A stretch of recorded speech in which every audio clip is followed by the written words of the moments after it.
Hello guys, तो आज हम पढ़ने जा रहे हैं केमिस्ट्री का चैप्टर नंबर 1। वो है अपना periodic variations, periodic properties and their variations. ये चैप्टर है, तो इसे आज हम स्टडी करेंगे।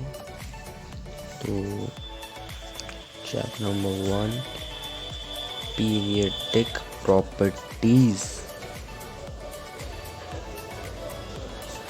एंड देयर वेरिएशंस, ये हमारा चैप्टर है।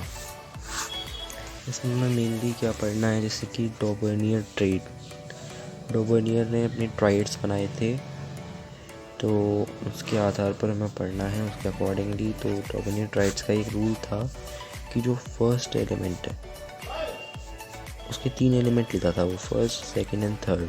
जो फर्स्ट एलिमेंट होता था और जो थर्ड एलिमेंट होता था, इसका मॉलिक्यूलर मास और इसका मॉलिक्यूलर मास, इन दोनों का molecular mass of one plus molecular mass of second divided by 2 is equals to second molecular mass of second।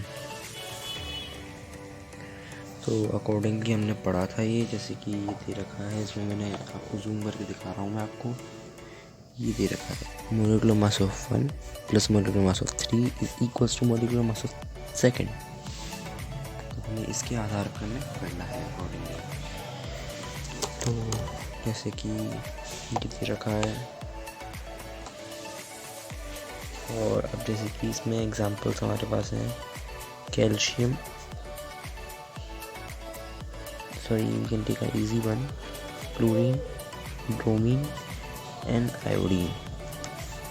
these three, according to these three, the molecular mass of chlorine is 35, bromine is 80 and iodine is 125. Now you can see that the we can do chlorine plus iodine upon 2 is equals to 80, 35 plus 125 what are 2 implies 160 upon 2 implies 80, and mass of bromine is also 80, implies that this triad is the law of dominant triad is very correct. I am not proving it, it is already correct, but I am just telling you. Now the other one is Newland law of octave। Newland sir आए, उन्होंने अपना एक law दिया था जिसके according वो बताते थे कि जो फर्स्ट एलिमेंट है, अगर हम 8 एलिमेंट्स को सीरीज़ में इंक्रीजिंग ऑर्डर में ऑफ उनकी एटॉमिक मास में अरेंज करेंगे, तो जो फर्स्ट एलिमेंट होगा, जैसे कि ये फर्स्ट एलिमेंट होगा और जो 8th एलिमेंट होगा, ये बीच में एलिमेंट्स होंगे, तो फर्स्ट और 8th की प्रॉपर्टीज़ हमेशा सिमिलर आएंगी। और जैसे कि कह सकते हैं कि उनकी फर्स्ट की और जो 8th की केमिकल और फिज़िकल प्रॉपर्टीज़ हैं वो एक दूसरे से रिजेंबल करेंगी। और ये सिर्फ लाइटर एलिमेंट्स के लिए वैलिड था, मतलब up to calcium, atomic mass 40 till here it was valid. फिर अब हमारे आए मेंडलीव्स पीरियडिक लॉ। मेंडलीव आए, रशियन केमिस्ट दिमित्री एनोविक मेंडलीव। उन्होंने first periodic table of elements दी थी अपने आधार पर। उन्होंने कहा था कि जो प्रॉपर्टीज़ होती हैं एलिमेंट्स की, वो इनके एटॉमिक मासेस पर डिपेंड करती हैं।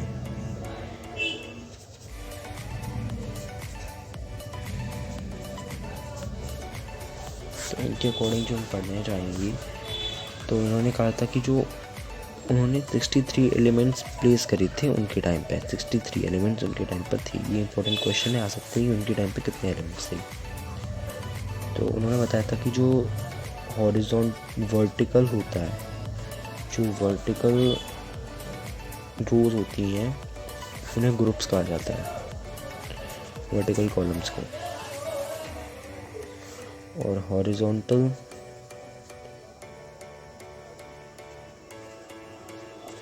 रोज को पीरियड्स कहा जाता है।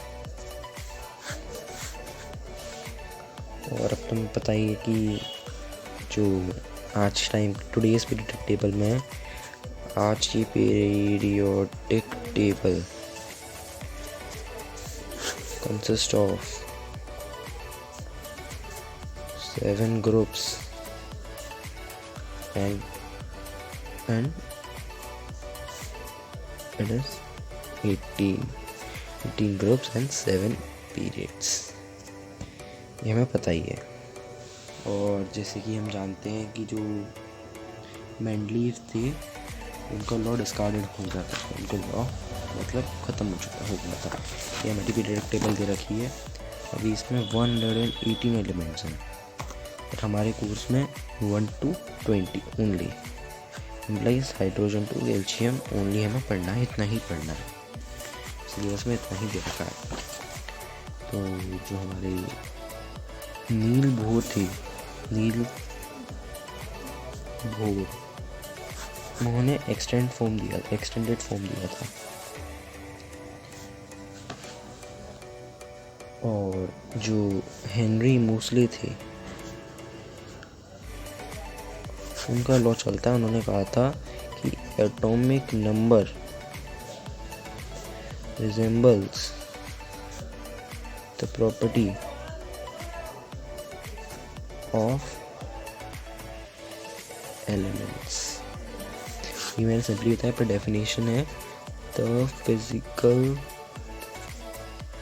एंड, आपको दिख नहीं रहा होगा, सॉरी, मैंने बताया था the physical and chemical properties of an element are the periodic functions of their atomic number। But जो हमारे ये आए थे ऑक्टेव न्यूलैंड आए थे, उन्होंने कहा था कि जो हमारे ऑक्टेव थे उन्होंने कहा, सॉरी जो हमारे मेंडलीव थे, इधर लिखा हुआ है, जो हमारे मेंडलीव थे उन्होंने कहा था कि ये मास पे होता है, मास एटॉमिक मास के ऊपर डिपेंड करता है, और एक्चुअल में ये एटॉमिक नंबर के ऊपर डिपेंड करता है। तो फिर हम सेलिएंट फीचर्स पढ़ना चाहेंगे। तो ग्रुप्स पहले पढ़ाते हैं आपको। जैसे कि आप देख सकते हैं पीरियोडिक टेबल है, तो इसमें जो ये वर्टिकल है, ये चीज़ वर्टिकल, ये ग्रुप्स हैं। पर जो ये दे रखा है, ये जैसे कि पीरियड 4, ये पीरियड 4 में ये आ जाता है, पीरियड 5 ये हो जाता है, पीरियड 1 में सिर्फ ये 2 एलिमेंट्स होते हैं, पीरियड 2 में ये कितने एलिमेंट्स होते हैं, 8 एलिमेंट्स होते हैं, कैसे चलता है। तो अगर हम देखें ग्रुप्स, तो सब ग्रुप्स का स्पेशल नाम दे रखा है। ग्रुप 1 को हम बोलते हैं एल्कली मेटल्स। ग्रुप 2 इसे हम बोलते हैं एल्कलाइन अर्थ मेटल्स। ग्रुप 3 हमारे कोर्स में नहीं है, डायरेक्टली हम जाएंगे ग्रुप नंबर 3 पर, इसे बोलते हैं बोरॉन फैमिली। ग्रुप 14 ये आ जाता है carbon family. Group 15 nitrogen family. 16 को हम बोलते हैं, क्या बोलते हैं, ऑक्सीजन फैमिली। और 17 जो इम्पोर्टेंट है उसे बोलते हैं हेलोजन्स। 18 को बोलते हैं इनर्ट गैसेस। और 0 ग्रुप, और ये भी बोलते हैं नियॉन, वो नोबल गैस। इसमें गैसेस होती हैं जैसे कि हीलियम, नियॉन, आर्गन, क्रिप्टन, जेनन, रेडन, ये गैसेस होती हैं। और जो न्यू डिफाइंड है उसका नाम मुझे याद है, मैं आपको देख के बता देता हूँ। ये है ऑर्गेन्सन, ये दे रखा है, देखो ओजी ऑर्गेन्सन 118 लेटेस्ट एलिमेंट है जो फाउंड हुआ है। तो अब हम इसके बारे में और पढ़ेंगे। तो अब आ जाते हैं पीरियड्स पर। पीरियड्स जो हॉरिजॉन्टल रोज होती हैं ये वर्टिकल कॉलम्स को बोला जाता है, वर्टिकल कॉलम्स। अब आ जाते हैं हॉरिजॉन्टल जो रोज होती हैं। पीरियड्स क्या होते हैं? पीरियड्स होती हैं हॉरिजॉन्टल रोज। इनमें हम पढ़ेंगे जैसे कि 7 पीरियड होते हैं। तो जो group 3 of the 6th period है और जो group 3 of the 7th period है, इन्हें हम बोलते हैं जैसे कि ग्रुप 3 6th पीरियड, इन्हें बोला जाता है लेंथेनाइट्स। ये वन वर्ड पूछ सकते हैं कि ये रेयर मेटल्स होते हैं, रेयर अर्थ मेटल्स।